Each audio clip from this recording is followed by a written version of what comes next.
ભરૂચ નગરપાલિકા ફરી એકવાર વિવાદમાં ઘેરાઈ છે। આજ રોજ સવારથી નગરપાલિકામાં વીજ પુરવઠો બંધ થતાં કામકાજ ઠપ થઈ ગયા હતા। પોતાના કામ માટે આવેલા અરજદારોને લાંબા સમય સુધી રાહ જોવી પડી અને ભારે મુશ્કેલીનો સામનો કરવો પડ્યો। ઉલ્લેખનીય છે કે નગરપાલિકામાં ઓમકારનાથ હોલનું નવીનીકરણ ચાલી રહ્યું છે। ત્યાં સ્થાપિત કરાયેલ જનરેટર 8 મહિના અગાઉ પાલિકામાં મૂકવામાં આવ્યું હોવા છતાં હજુ સુધી વહીવટી મંજૂરી ન મળતા તે માત્ર શોભાનો પદાર્થ બની રહેલું છે।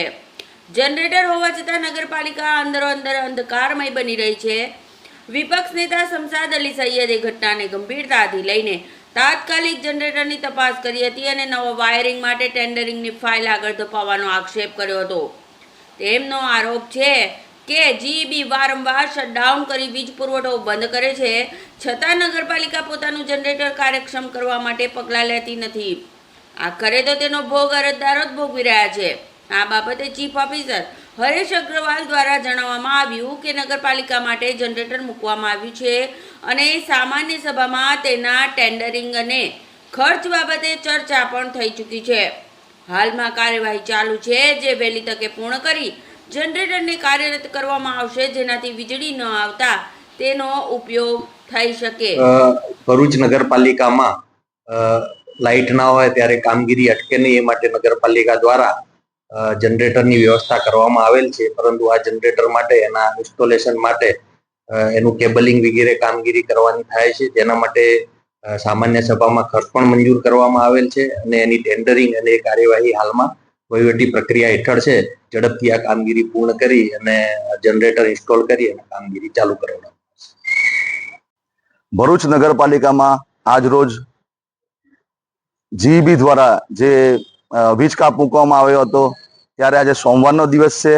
સવારમાં ભરૂચ શહેરના લોકો પોતાના નાના કામ અર્થે ભરૂચ નગરપાલિકા ખાતે આવતા હોય છે, પણ લાઇટ ન હોવાના કારણે તમામ અરજદારો ધક્કા ખાતા હોય છે। તમામ અરજદારો પાછા ગયા એટલે મેં તપાસ કરી કે ભાઈ નગરપાલિકા આટલી મોટી છે, એ ગ્રેડની નગરપાલિકા છે ગુજરાતની, ત્યારે કેમ નગરપાલિકા ખાતે જનરેટર નથી અને જનરેટર છે તો કેમ એને ચાલુ કરવામાં આવ્યું નથી। તાત્કાલિક મેં લાઇટ વિભાગના અધિકારી સાથે એને પૂછપરછ કરી, એમની સાથે અહીંયા એને વિઝિટ કરી।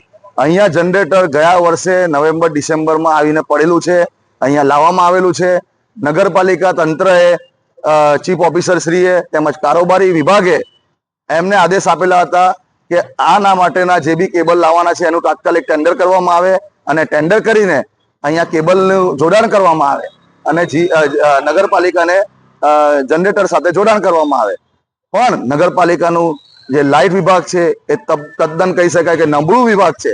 એમની પાસે એક કામ જે નાના કામ હોય છે એ કામના પ્રશ્નને તાત્કાલિક એને નિરાકરણ લાવવાની જગ્યાએ કામને લંબાવવામાં આવે છે, અરજદારોને જાણી જોઈને હેરાન કરવામાં આવે છે। ઘણા બધા પ્રશ્ન લાઇટ ડિપાર્ટમેન્ટના એવા છે। આજે અહીંયા અમે વિઝિટ કરેલી છે, અહીંયા અમે જોયું કે આટલું મોટું જ્યારે ગયા વર્ષે ડિસેમ્બર મહિનાનું જનરેટર લાવવા છતાં પણ કેમ એનું વીજ જોડાણ કરવામાં નથી આવ્યું નગરપાલિકા સાથે। ચોથા મહિનાની ફાઇલ છેલ્લા 5 મહિનાથી ટેન્ડર પ્રોસેસ નથી કરી આ નગરપાલિકાના લાઇટ ડિપાર્ટમેન્ટે, એટલે નગરપાલિકાના ચીફ ઓફિસરને મેં આના વિશે કમ્પ્લેન કરેલી છે અને તાત્કાલિક ધોરણે આને જનરેટર નગરપાલિકા સાથે જોડાણ કરવામાં આવે, જેથી લોકો અરજદારો જે અહીંયા આવે છે તેમને લાઇટ જ્યારે વીજ કાપ હોય ત્યારે એમને તકલીફ ના પડે અને આ કયા કારણે નથી થયું એટલે તાત્કાલિક જે તે વિભાગના અધિકારીના ઉપર તાત્કાલિક કાર્યવાહી કરવામાં આવે।